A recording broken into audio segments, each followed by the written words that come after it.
Assalamualaikum warahmatullahi wabarakatuh. Saya Dewi Kurniasari, saya berasal dari kelas BKPI 2A dengan nomor induk mahasiswa 2115012.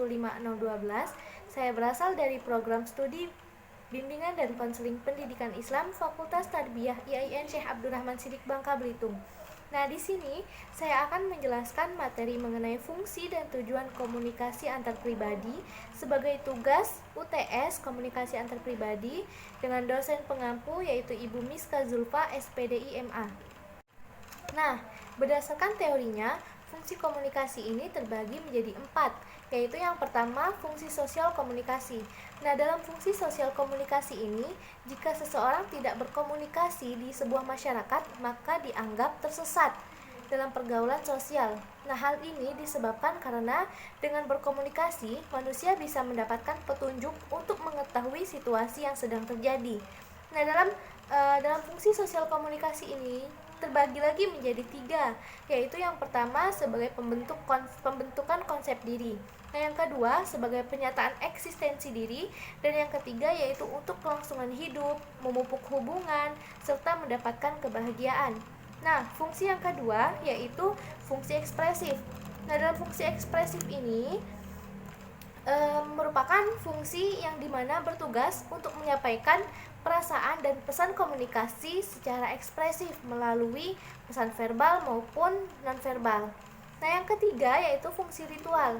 Nah, dalam fungsi ritual ini merupakan ada kaitannya dengan agama dan cukup erat dengan fungsi ekspresif dalam kegiatannya, seperti acara keagamaan dan kegiatan yang dilakukan bersama-sama bagi semua agama. Nah, yang keempat yaitu fungsi instrumental. Nah, fungsi instrumental ini merupakan fungsi yang menganggap komunikasi sebagai sebuah instrumen dalam mencapai tujuan hidup dalam jangka pendek, seperti misalnya mendapat pujian, memperoleh simpati, mendapatkan dukungan, dan lain sebagainya.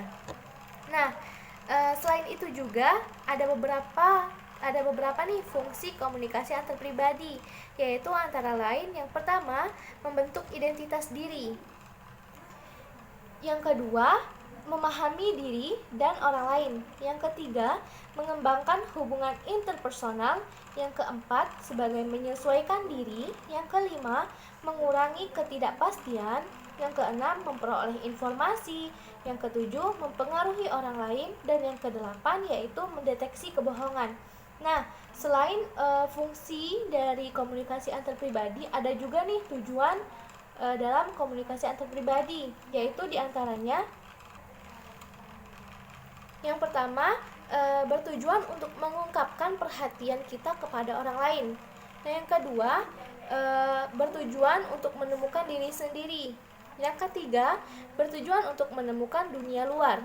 Yang keempat membangun dan memelihara hubungan yang harmonis. Yang kelima yaitu mempengaruhi sikap dan perilaku.